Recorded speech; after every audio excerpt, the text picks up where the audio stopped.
This video demonstrates how to install the Magna Lens magnetic earmuff adapters on 3M Peltor Tactical earmuffs models 300 and 500. Note that in this video, a different model of 3M earmuffs are demonstrated. However, the installation is the same for the Tactical 300 and 500 models.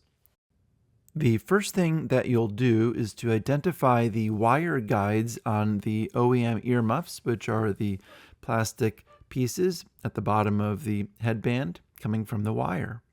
You will remove these by first rotating the headband wire 90 degrees and then firmly pulling down, removing the part. Then you'll rotate that part again 90 degrees on the wire of the headband, pulling it off firmly. There's a crimp at the end of the headband wire that requires you to rotate the wire guide 90 degrees in order to remove it.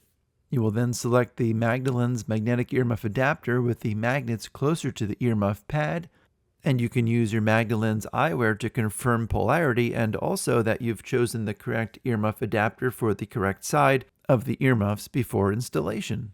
To install, you'll rotate the Magna Lens magnetic earmuff adapter vertically to align the crimp with the oval opening in the adapter and firmly slide on, and then rotate 90 degrees before snapping back onto the earmuff cup from the bottom as demonstrated. You will repeat the process in the same way on the other side by first pulling off the wire guide from the earmuff cup, rotating it, and then pulling it off the headband wire. You're going to take your Magna Lens magnetic earmuff adapter, holding it vertically, slide it on the headband wire, rotating it 90 degrees, and then slide it onto the earmuff cup from the bottom. And that's it. Your earmuffs are ready to be used with your Magna Lens eyewear. If you have any questions at all, please reach out to us as we'd be happy to help.